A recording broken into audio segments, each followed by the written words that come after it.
경제브리핑 불편한 진실이 여러분의 확실한 두통 치료제가 되어드리겠습니다. 경제뉴스가 연예뉴스처럼 쉽게 들리는 그날까지 경제브리핑 불편한 진실.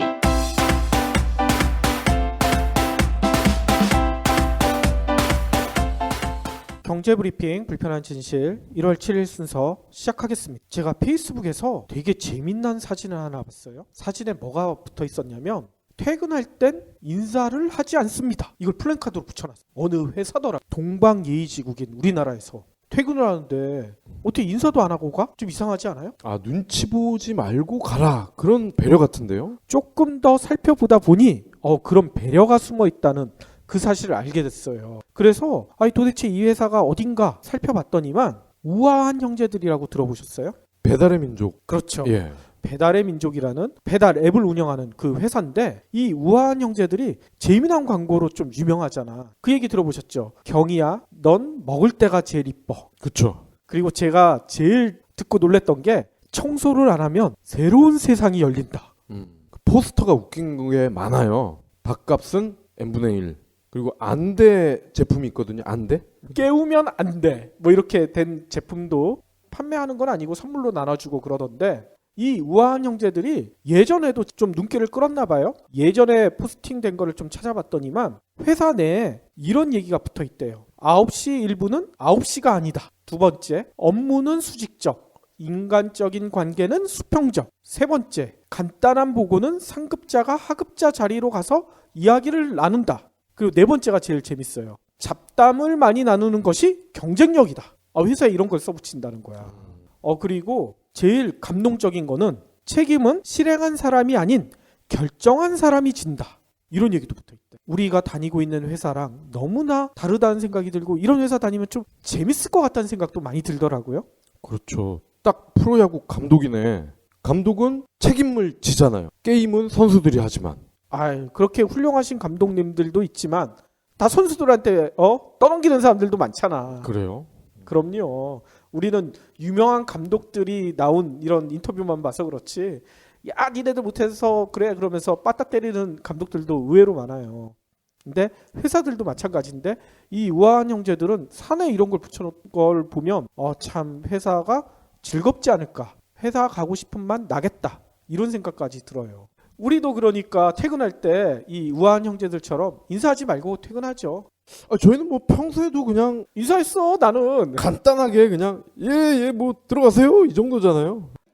경제브리핑 불편한 진실 나한테 정말 딱이더라고. 신문이나 TV뉴스 챙기기 쉽지 않잖아. 그런데 경제브리핑 불편한 진실은 내가 듣고 싶을 때 터치만 하면 경제뉴스를 쉽게 풀어서 설명하거든. 시사용어 해설도 들을 수 있고 신간 리뷰도 들을 수 있고. 글쎄 우리 조카가 이 방송을 듣고 나서 이모 진위 개수가 뭔지 알아? 난 알지? 하고 자랑하더라고. 이런 팟캐스트 정말 오래오래 들을 수 있으면 좋겠다. 그런데 혹시 돈 없다고 그만하면 어쩌지? 이 PD님, 박 PD님 맨날 자비로 방송한다고 하던데 조금이나마 도울 수 없을까? 걱정 마세요. 신개념 기부 사이트 위시플렉스가 있습니다. 안녕하세요. 위시플렉스 대표 김태우입니다. 여러분의 돈은 한 푼도 들이지 않고 경제브리핑 불편한 진실을 기부할 수 있습니다. 마음에 드는 신상 10개를 고르시기만 하면 일주일마다 기부머니 500원이 적립됩니다. 한 달이면 2,000원이죠. 경제브리핑 불편한 진실 정기 구독자가 1만 명을 훌쩍 넘었는데 이분들이 모두 참여해 주시면 한 주에 500만 원, 한 달에 무려 2천만 원을 모을 수 있습니다. 이 정도면 PD 박 PD님 신세 타령하지 않아도 되겠죠? 위시플렉스는 스마트폰 앱은 물론 PC에서도 만날 수 있습니다. 유기견 살리기, 저소득 가정 아동 돕기 등 다양한 기부 프로젝트가 있으니 많은 후원 부탁드립니다. 오늘 꼭 챙겨야 할 경제 브리핑. 조선업계가 엄청난 불황이다. 이런 얘기 여러 군데서 들려오잖아요. 네. 실제로 지난해 우리나라 3대 조선사가 사상 최대 적자를 냈대요. 우리가 며칠 전에도 얘기했지만 우리나라 국제수지는 흑자인데 얘네는 왜 적자를 냈을까? 아무튼 조선 및 증권업계가 분석한 거를 좀 살펴봤더니만요. 이 조선 3사의 지난해 적자 규모가 엄청나네요. 8조여 원에 달한대요. 와. 3개 사니까 각 사당 3조 수준이네요. 그렇죠. 근데 더 큰 문제는 이 조선업계가 작년만 안 좋았던 게 아니잖아요. 재작년부터 안 좋았는데 재작년까지 합치면 10조가 넘어간대.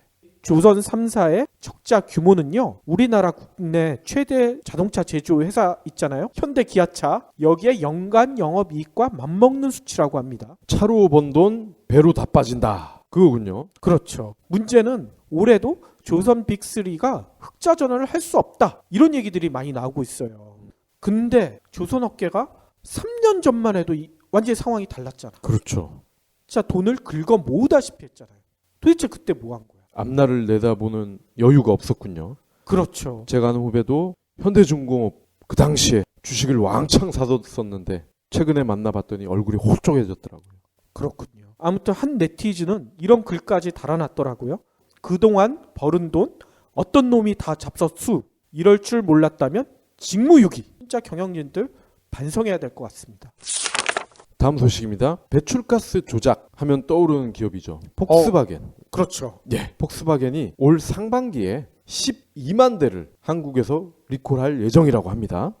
규모가 상당하네요. 예. 아우디 폭스바겐 코리아. 지금 아우디와 폭스바겐이 별도의 브랜드로 영업을 하고 있지만 엄밀히 얘기해서 한국의 지사의 공식명은 아우디 폭스바겐 코리아입니다. 이 회사에서 최근에 환경부에 이러한 내용을 담은 결함 시정 계획서를 제출을 했습니다.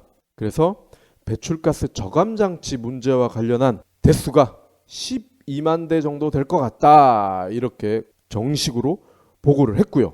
그런데 12만 대 굉장한 숫자잖아요. 그렇죠. 예. 그래서 이거를 일반인들이 본격적으로 하려면은 상반기 중에서도 5월이나 6월쯤은 돼야 가능하지 않을까 이렇게 예상이 되고요. 그런데 짜증나는 일이 또 있네요. 뭐예요? 예, 폭스바겐이 이번 사태로 북미 고객에게는 $1,000, 그러니까 우리 돈으로 하면 120만 원이 조금 안 되겠죠? 이 피해를 입은 고객한테 $1,000치의 상품권 또는 쿠폰을 줬어요. 근데 우리나라 고객에게는 이 쿠폰 얘기가 없어? 왜 없대? 변명이 아주 가관입니다. 정부에서 계획만 요구했기 때문에 구체적으로 뭘 바로잡겠다 이러한 내용은 없었다. 그래서 우리는 12만 대를 리콜하겠다 이런 계획만 냈다는 거야. 한마디로 우리 정부에서 우리 국민들을 안 챙겼다 이 얘기인가요? 그렇습니다. 그런데 물론 이 정부도 문제가 있지만 그렇다고 하더라도 형평성 문제라서라도 한국에도 굳이 미국에서 했으니까 우리도 해줘야지 라고 하지 않아도 해줘야 되는 거 아니에요? 그렇죠. 근데 저는 이거 짜고 치는 고스톱 같은데? 어차피 정부야 욕 많이 들을 테고 이거 가지고 욕 더 듣는다고 더 나빠질 것도 없고 정부가 욕 듣는 대신 폭스바겐이 우리 정부한테 뭘 해줬나? 그럴 수도 있겠네요. 오늘 세계은행이 올해 세계 경제 전망이란 거를 내놨어요. 그런데 올해 경제 역시나 너무나 어둡게 보고 있습니다. 일단 오늘 발간한 2016년 세계 경제 전망, 여기서 올해 세계 경제 성장률을 얼마로 추정을 했냐면 3.6% 정도로 추정을 했어요. 근데 이거는 지난해 6월 전망치보다 0.3%포인트가 내려간 수치래요. 그런데 시장 환율 기준으로도 경제 성장률을 또 전망을 했나 봐요. 이 시장 환율 기준으로 전망한 거는 2.9까지 떨어져. 이 시장 환율 전망치조차 지난해 6월 전망치보다 0.4%포인트가 내려간 수치라고 합니다. 근데 저는 이런 조사를 볼 때마다 언제는 그러면은 좋아질 거다. 야, 이제 올해는 태평성대다. 이런 적이 있었나 하는 생각이 들어요. 그렇죠. 항상 뭐가 안 좋다는 얘기만 하지. 그러면서 그런 얘기 하잖아. 안 좋았는데 좋아지면 더 기쁘지 않아? 이런 말도 안 되는 얘기 하잖아. 네. 그래서 이제 이런 걸 봐도 그냥 생각을 좀 달리 하자. 마이너스가 아닌 게 어디냐. 그래도 0보단 많지 않냐. 희망을 갖는 쪽으로 이해를 하기로 했어요. 문제는 우리나라가 세계 경제 성장률 평균치보다 얼마나 좋았을까? 자, 이거를 따져봤거든요. 2008년 이후에 우리나라 경제 성장률 전망치가 세계 경제 성장률 평균치를 넘어본 적이 한 번도 없어. 2008년부터. 작년 초에 담뱃값이 올랐죠? 그래서 판매가 조금 줄어든 것 같긴 해요. 그렇죠. 주변에 금연하겠다는 사람들이 상당히 많았어요. 예. 그런데 오늘 기획재정부가 데이터를 발표를 했습니다. 24%가 줄었대요. 뭐가 24%가 줄어? 담배 판매량이 2015년에. 오. 예. 그런데 세수, 그러니까 세금으로 걷어들이는 거죠. 세수는 무려 3조 6천억 원이 늘었다고 합니다. 아니 담배 판매가 줄었는데 어떻게 세수가 늘죠? 좀 이해가 안 되죠? 그런데 이 기재부의 발표를 보면요. 담배값을 인상을 하면 세수가 2조 8천억 원으로 증가할 것으로 전망을 했어요. 그런데 현실을 보니 8천억 원이 더 거친 거잖아요. 아, 그러면 이거네. 정부에서는 담배값 인상할 때 세수 목적이 아니다. 국민들 건강을 걱정해서 담배값 인상했다 했는데 이게 거짓말이 들통난 거 아니에요? 그렇죠. 그리고 판매가 24% 줄었다고 발표를 했잖아요. 근데 저희가 스토리 펀딩 때 비슷한 내용을 저희가 기사화를 했습니다. 그랬었죠. 근데 당시에 판매가 초반에 소폭 줄었으나 6개월 만에는 거의 예전 수준을 회복한 것으로 나왔거든요. 그랬었죠. 그러니까 기재부가 이번 통계를 유리하게 왜곡을 했을 가능성이 있다. 이렇게 봐도 되는 거죠. 그렇군요. 아, 또 안타까운 소식이 들려왔어요. 뭐 크게 안타깝다고 얘기하기는 좀 우습지만 새해 들어 공짜폰이 사라졌다. 너무 안타깝죠? 나만 안타까운가? 오늘 뉴스원이 보도한 내용인데요. SK텔레콤, KT, LG U+ 이런 이통 3사가 올 들어 보조금을 상향한 모델이 달랑 3개밖에 없대요. 3개요? 네.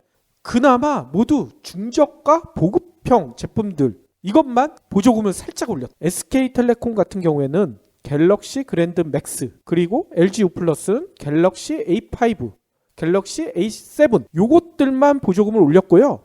KT는 한 정도 보조금을 올리지 않았대요. 특히 소비자들이 가장 관심 많는 제품 중에 하나인 갤럭시 노트 4 있잖아요. 이거는 출시된 지 15개월이 지났어요. 그래서 잘만 하면 공짜 폰도 될 것이다. 이런 전망 기사들이 많이 나왔죠. 네.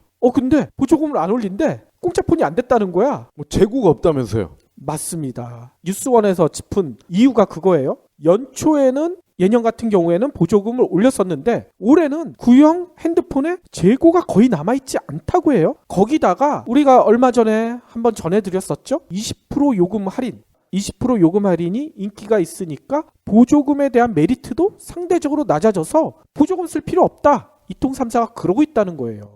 안녕하세요, 해리입니다. 여러분, 꼬박꼬박 내는 반값을 생각하면 집 선택은 신중해야 합니다. 360도 리얼 뷰와 조건 검색, 그리고 매물도 많은 다방으로 찾으세요. 반값이 얼만데 볼 수 있는 건 다 봐야죠. 방 찾을 땐 다방. 그러면 오늘 섹션 자동차를 살펴봐야 될 것 같은데요. 오늘은 좀 멀리 가네요. 미국 CES쇼를 가야 될 것 같은데 CES쇼에서 진짜 엄청난 게 발표가 됐다면서요. 예. 저희가 CES 어제도 살짝 말씀을 드린 것 같은데 세계 최대 가전 전시예요. 그렇죠.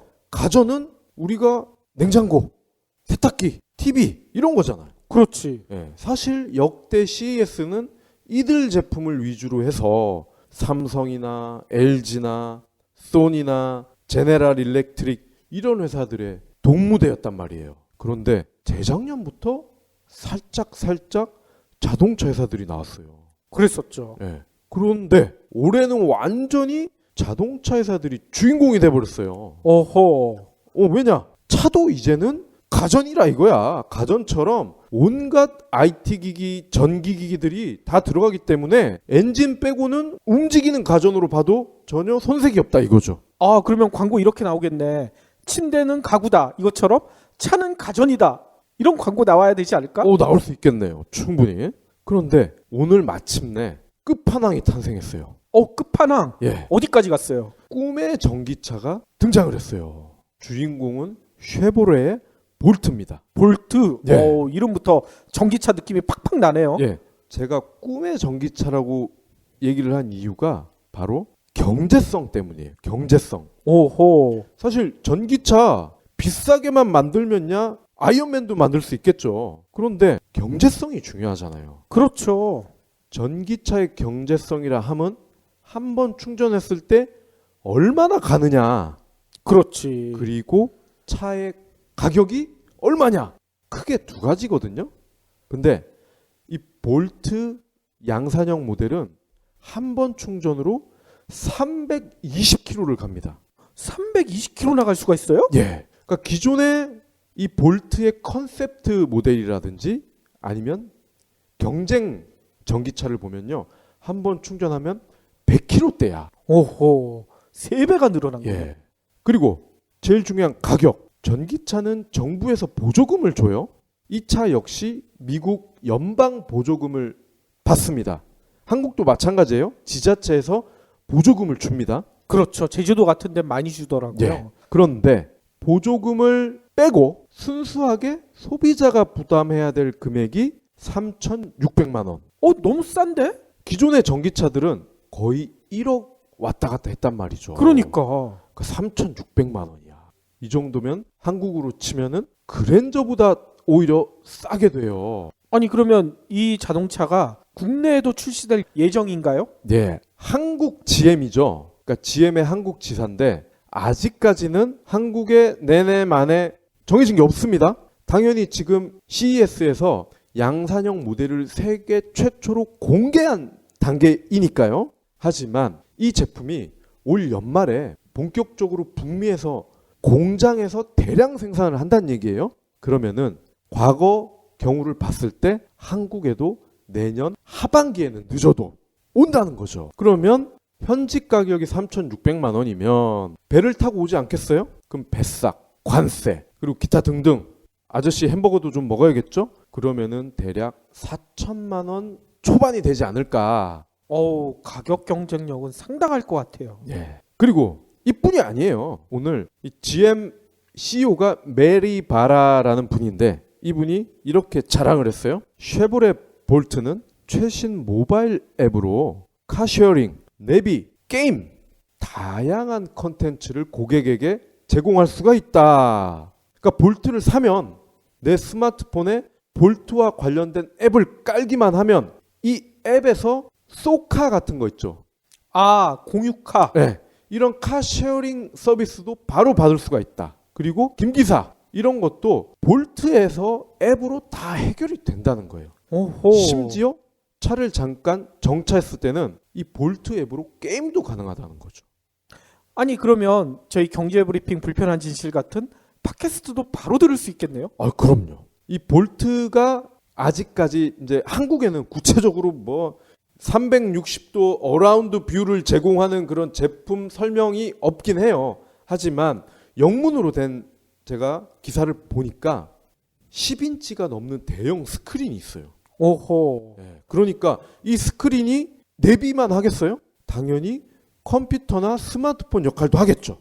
그러면 우리 경제브리핑도 영어 버전을 준비해야 되겠네. 그렇습니다. 영어 공부해야 되겠다. 네, 그러니까 앞으로는 자동차를 사는 사람을 위한 콘텐츠가 의외로 중요해질 수 있다. 이런 결론을 얻을 수가 있죠. 그렇군요. 그리고 깜짝 기능이 또 하나 있습니다.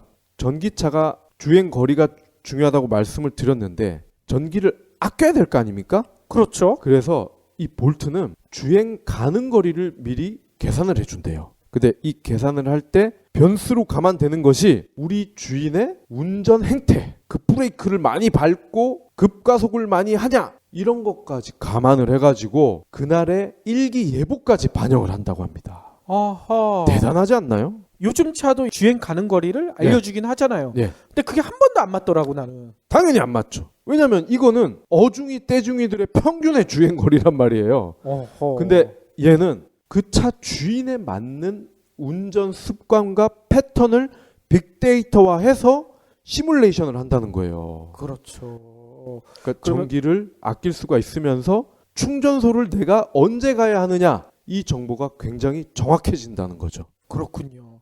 저도 차를 볼 때 보면 주행 가는 거리가 한 10km가 남아 있어. 근데 차를 얼마 가지도 않았는데 이게 갑자기 기름 떨어졌습니다. 이런 신호가 들어오더라고. 그리고 심지어는요. 언덕길 있잖아요. 언덕길을 올라갈 경우에 기름이 뒤로 밀릴 거 아닙니까? 그렇죠. 그러면 이 주행 가는 거리가 현재 우리가 보고 있는 거는 아주 구식이에요. 일종의 센서가 이걸 알려준단 말이에요. 세탁기 물높이 조절하듯이 언덕길로 이렇게 올라가면 뒤로 밀리기 때문에 센서가 이거를 아, 기름이 없구나. 주유하세요. 노란불 들어오는 경우가 적지 않아요. 그러면 여러 번 방송에서 얘기 드렸지만 트라제를 10년째 몰고 있는데 네. 다음에 전기차로 바꿔야 되는데 그러면 볼트로 바꿔야 돼요? 테슬라로 바꿔야 돼요? 브랜드를 생각하시면은 테슬라를 추천하고 실용성 그리고 현실적으로 어느 정도까지 개발이 완료됐느냐 현실 밀착성을 감안을 하면 볼트도 나쁘지 않을 것 같네요. 그렇군요. 예. 아무튼 두 개를 놓고 좀 더 비교를 해봐야 되겠습니다. 그러나 폼은 테슬라가 좀 더 나을 것 같다는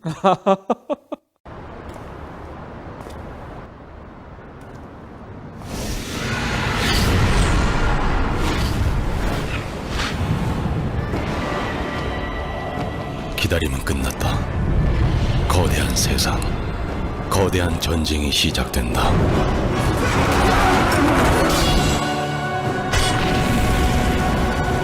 모바일 RPG의 새 역사. 이데아.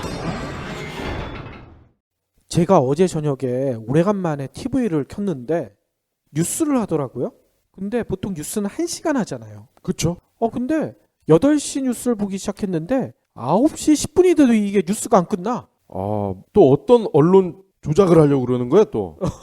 아무튼 어제 제가 뉴스를 보긴 봤지만 책을 읽으면서 막 띄엄띄엄 봐가지고 정확히는 잘 몰랐었는데 어제 북핵 실험 때문에 나라가 뒤집어졌었나 봐요. 그래서 8시 뉴스도 1시간 20분 가까이를 하더라고요. 실제로 어제 북핵 실험 때문에 전 세계가 긴장을 하고 있다는 얘기가 여러 군데서 나오고 있죠. 특히 어제 북한이 주장하기로는 기존 핵무기에 비해 폭발력이 훨씬 더 강한 수소탄, 수소폭탄을 만들었다고 하니까 이게 좀 전 세계인들이 놀랬던 것 같아요.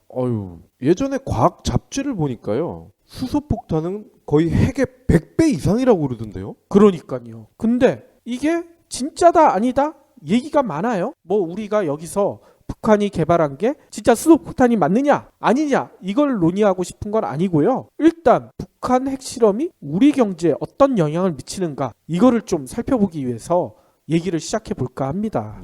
아까 얘기 드린 대로 북한 핵실험 이게 수소탄인지 아닌지 이 진위 여부에 상관없이 박근혜 대통령이랑 버락 오바마 미국 대통령이랑 오늘 아침에 전화 통화를 했나 봐요. 그래서 유엔 안전보장이사회 안보리 있잖아요. 여기에서 제재를 하기로 긴밀하게 협력하기로 했다고 오늘 청와대에서 발표를 했어요. 또 일각에서는 이런 얘기까지 나와요. 미국에서 폭격기나 스텔스 전투기 또 항공모함 이런 전략 무기를 한반도에 파견하는 것을 검토하고 있다. 이런 얘기를 전하는 언론도 있어요. 저는 좀 궁금한 게 두 대통령이 전화를 했다고 했잖아요. 영어로 했을까? 영어 잘한대요. 진짜요? 박근혜 대통령이 EBS를 통해서 영어뿐만 아니라 프랑스어, 중국어까지 마스터하신 분이니까. 알아들을 수 있을지 모르겠네. 본토 발음을. 아무튼 근데 놀라운 일이 있어요. 전 세계는 이렇게 난리가 났는데 우리나라는 어제 별로 반응이 없었던 것 같아요. 실은 저도 집에 가기 전까지 북핵 실험에 대해서 모르고 있었거든. 그렇죠. 우리도 하루 종일 방송 준비하고 그걸 편집해서 올리고 한 6시 반 요때쯤 퇴근을 했는데 그때까지 인터넷을 안 열어봤으니까 기존에 준비했던 거를 올리느라 바빠서 새로 업데이트된 뉴스를 안 봤으니까 북핵 실험을 몰랐었어요. 그리고 또 다른 팟캐스트도 듣고 하니까. 그렇죠. 그래서 그런지 우리 같은 사람들이 많았나 봐요. 어제 코스피가요. 한때는 1910선까지 떨어지긴 했지만 전날보다 5.1%포인트 그러니까 0.26%밖에 떨어지지 않았대요. 그래서 1925.43으로 마감했다고 합니다. 생각보다 낙폭이 적어요. 금융당국도 어제 긴급 거시경제금융회를 열었다고는 하는데 여기서 뭐라고 주장을 했냐면 북핵 실험이 우리나라 시장 경제에 미치는 영향은 적을 것이다. 이렇게 발표를 했고요. 또 오늘 아침에 뭐가 있었냐면 북한발 리스크가 국내 증시나 외환시장, 우리 경제에 미치는 영향이 크지 않을 것이며 투자자 입장에서는 오히려 매수 기회다. 이렇게 주장하는 보고서까지 나왔어요. NH투자증권은요. 북한이 핵무기 보유를 선언하고 북핵 실험을 했을 때 0.2에서 2.6% 하락했었대요. 그런데 이런 하락폭은 다 단기 악재로 그쳐서 5영업일 이후에는 코스피가 평균 0.6% 상승했다. 이렇게 설명을 해요. 그러니까 지금 떨어졌을 때 투자하라는 거야. 그 이유가 뭐냐면 우리나라는 늘 북한 리스트가 존재해 왔고 지금까지 학습 효과 때문에 진짜 북핵 실험을 한다? 뭐 이런 얘기가 나오자마자 투자하는 사람들이 많다는 거지. 이렇게 발표를 해야 돈을 벌 거 아니에요. 그렇죠. 증권사도 당연히 돈을 벌 테고 문제는 그동안에는 뭐 이랬을지 몰라요. 보고서가 분석한 대로 5영업일이 지나면 다시 회복되는 상승하는 이런 국면이 펼쳐질 수도 있는데 과연 이번에도 그럴까? 일단 북한이 이번에 왜 핵실험을 했는지 이 이유부터 좀 살펴봐야지 이 얘기를 끌어갈 수 있을 것 같아요. 일단 북한이 왜 핵실험을 했을까요? 자랑하려는 거 아니에요? 나 힘세. 건드리지 마. 그런 이유도 있겠죠. 그 이유를 어디서 찾아보면 가장 정확하냐면 북한의 김정은 위원장이 올해 집권 5년 차나 되세요. 벌써 이렇게 됐어요? 벌써 5년 차래요. 어휴. 그래서 올해 신년사를 했는데 신년사에서 가장 강조한 게 뭔지 아세요? 경제 강국 건설에 총력 집중. 경제를 살리겠다는 얘기 아니에요. 한마디로. 그러면 이 핵미사일을 만드는 특허 기술을 수출하려고 그러는 건가? 그렇게 얘기하는 사람들도 있는데 저는 그거 이외에 더 숨은 꼼수가 더 있을 것 같아요. 뭐냐면 일단 좀 이해가 안 가잖아요. 경제를 살리겠다고 하면서 왜 위기를 자초할까? 좀 이상하잖아요. 그런데 북한이 경제 살리기를 하는데 최종 목표가 어딘 줄 아세요? 미국과의 대화예요. 미국과 수교를 하는 걸 원해. 얘네들은. 왜냐하면 그동안에 북한은 경제 제재 상태잖아. 그래서 수출길이 다 막혀 있어요. 수입길도 막혀 있고 결국 북한이 모든 물자를 조달하는 것은 중국밖에 없어. 북한으로서는 너무 힘들다는 거예요. 그렇기 때문에 미국과 대화를 하고 싶은데 우리 좀 대화합시다. 대화 좀 해줘. 미국이 꿈쩍도 안 하잖아 지금까지. 그렇죠. 특히나 유일한 대화 창구였던 육자회담이 중단된 지가 벌써 몇 년째 되는 줄 아세요? 8년이 돼버렸어. 8년. 북한과 미국이 만날 일이 없는 거야 지금까지. 그러면 가장 좋은 방법이 북한한테 뭘까? 핵이란 말이에요. 핵 보유국으로 북한이 인정을 받게 되면 어쩔 수 없이 미국이 대화 창구에 나올 수밖에 없다는 이런 얘기가 있어요. 특히 북한이 핵 보유국을 인정받으면 그게 뭔 의미가 있어요? 이렇게 얘기하시는 분들도 있는데 북한이 핵 보유국으로 인정받게 되면 북한의 지위가 달라져요. 어떤 지위가 달라지냐면 그동안 북한은 유엔의 국제원자력 기구 있죠? IAEA 많이 들어보셨을 거예요. 여기에 실사를 받아오다가 나 실사 못 받겠어. 거부를 해왔어. IAEA는 북한 너네 핵 만들고 있는데 너 의심스러워. 실사하겠다고 하는데 아예 들어오지도 못하겠어요. 근데 핵 보유국으로 인정받으면 IAEA가 실사할 수 있어요? 의미가 없잖아요. 실사 못하지. 핵을 만들고 있는데 마음대로 만든다는 거야. 미국 입장에서도 북한이 핵 만드는 거를 제재할 방법이 없는 거야. 그동안에는 IAEA나 뭐 이런 기구를 통해서 너네 핵 만들지 마. 우리가 감시하고 있어. 얘기가 되지만 핵 보유국으로 인정받으면 그걸 어떻게 감시해? 미국 입장에서는 어쩔 수 없이 대화를 할 수밖에 없는 상황이 돼버린다는 거죠. 그러면 북한은 단순히 대화만 요구할까요? 미국한테? 뭘 달라고 하는 거 아니에요? 당연하죠. 미국한테 요구할 가장 큰 게 경제 제재를 풀어달라. 그동안에 우리 수출도 못하고 수입도 못하는데 이거 우리 핵보유국 인정해주면 우리랑 너네랑 1대1 동등한 관계 아니냐. 경제 제재 풀어달라. 이렇게 요구할 수가 있는데 그렇게 요구할 수 있는 근거가 뭐냐면 이란 있잖아. 이란. 그렇죠. 이란도 핵 개발 의혹 때문에 미국이 경제 제재를 하다가 작년에 급적으로 타결이 됐잖아. 그래서 경제 제재를 풀어줬어요. 북한도 충분히 요구할 수 있다는 거지. 야, 이란 풀어줬는데 왜 우리 안 풀어줘?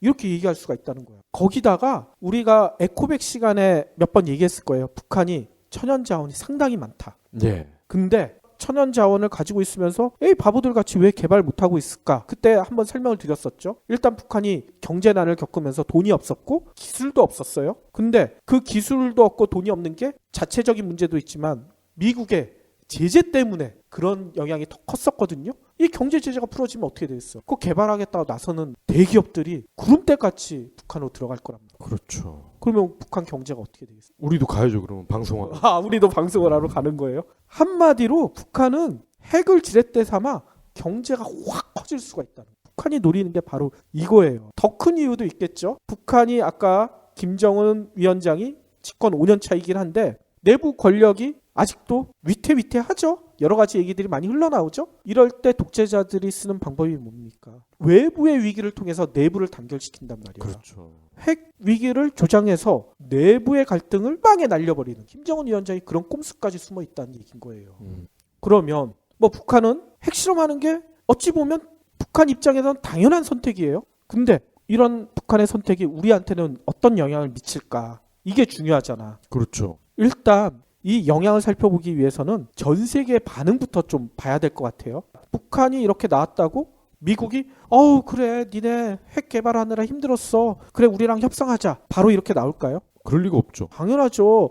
미국이나 전 세계는 북한이 핵 보유했다는 사실조차 쉽게 인정하지 않을 거란 말이에요. 오늘도 외신 보면 다 핵 보유 인정할 수 없다. 이런 얘기 쏟아내고 있잖아. 예. 거기다가 북한은 핵을 통해서 경제 제재를 좀 풀어보려고 했는데 전 세계는 그게 아니에요. 더 높은 경제 제재를 하겠다. 이런 얘기를 쏟아내고 있어요. 이 얘기가 뭐예요? 북한은 그러면 요번 한 방으로 안 되겠네? 한 번 더 해야 되지 않을까? 이런 생각이 든다는 거지.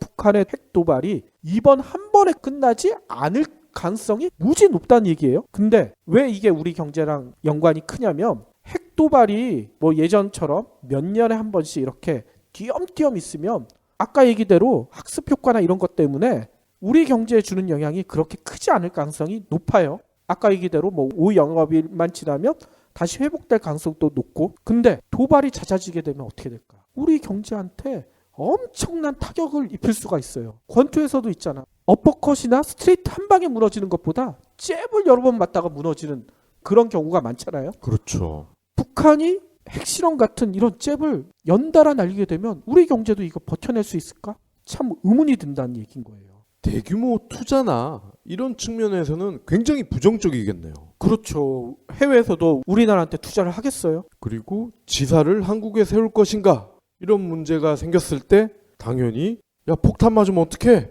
하지마. 그렇게 되겠죠. 그렇죠. 특히 더 걱정되는 게 뭐냐면 우리 정부의 대응이에요. 국정원이 뭔 얘기를 했냐면 북한 핵실험 직후 소집된 국회 정보위원회 전체회의에서 북한이 지난 3차 핵실험 때와 달리 이번에는 4차 핵실험을 앞두고 미국과 중국 등 주변국에 사전 통보 절차를 거치지 않았다. 이렇게 보고를 했어요. 한마디로 말하면 북한이 미국과 중국 같은데 핵실험하겠다고 통보를 안 해주니까 우리도 몰랐다는 거야. 그리고 기상청 발표로 알았다면서요. 그러니까요. 진짜 핵실험인지도 모르고. 지진 난 줄 알고 문의했더니 실험을 했다는 거 아닙니까? 그렇죠. 거기다가 정부는 최근까지 뭔 얘기를 했냐면 북한이 핵실험을 준비를 하면 최소 한 달 전에 이 정황을 파악할 수 있다. 이렇게 호언장담을 했어요. 그러면서 북한 핵실험이 임박했다는 징후는 전혀 없다. 얼마 전까지 그렇게 얘기했다니까. 이거를 다 종합해보면 우리나라는 대북 정보망이 뻥 뚫렸다는 얘기예요. 북한에서 뭔 짓을 하고 있는지 아무것도 모르고 있다는 거야. 우리나라 위성 여러 개 쏴가지고 북한 전체를 다 살펴보고 있다는데 왜 이걸 몰라? 그러면 바꿔 얘기하면 뭔 얘기가 되는 줄 아세요? 북한이 아까처럼 잽을 날리려고 잦은 도발을 해도 이걸 억제할 능력이 우리 정부한테는 아무것도 없다는 얘기입니다. 잽 날리는 대로 우리는 권투에서 가드를 내리고 그 잽을 다 맞을 수밖에 없다는 얘기인 거예요. 경제가 어떻게 되겠습니까? 이 군사적인 문제가 아니야. 그렇죠. 분단 상황의 한국에서의 군사 문제는 바로 정치, 경제 연결되는 거 아닙니까? 그렇죠. 그렇기 때문에 저는 이런 생각까지 들어요. 북한이 핵실험은 우리 경제에도 실험일 수밖에 없다. 우리 경제가 진짜 나락으로 추락할지 근근히 버텨낼지 다시 살아날지 앞으로 어떻게 될지 진짜 파악하기 힘들 것 같다는 생각이 듭니다. 오늘 방송 제목 나왔네요.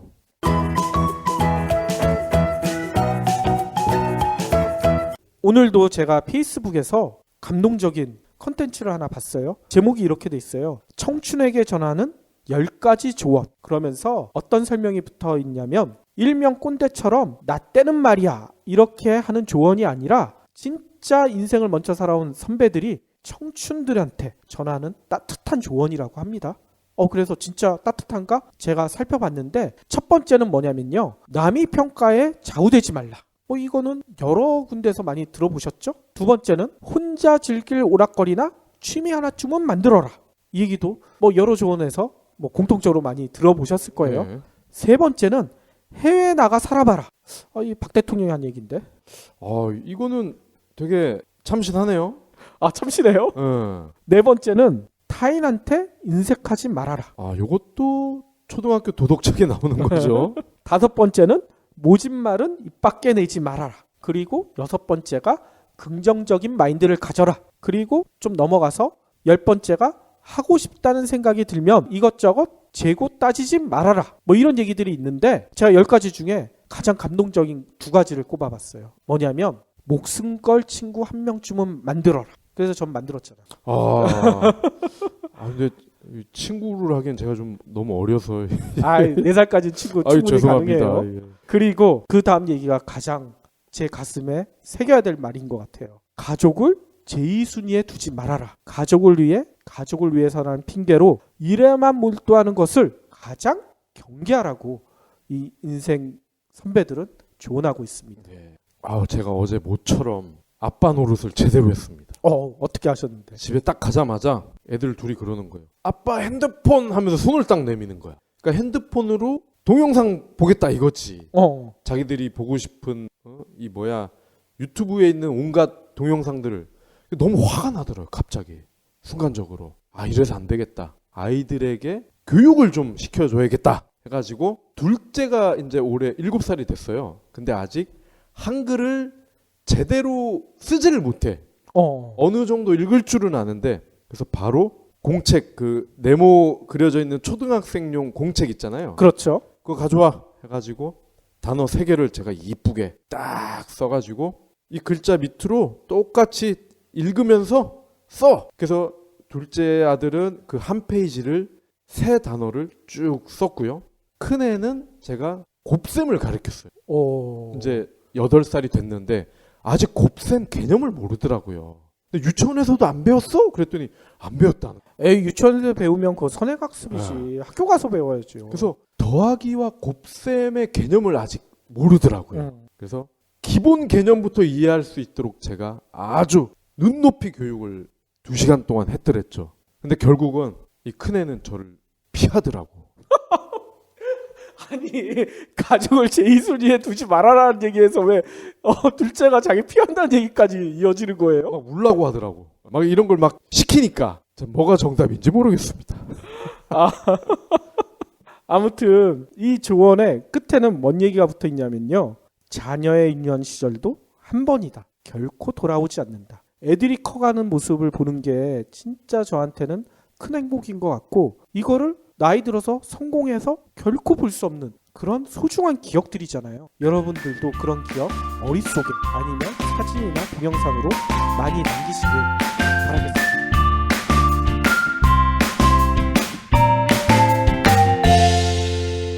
본 팟캐스트의 저작권은 뉴스백에 있습니다.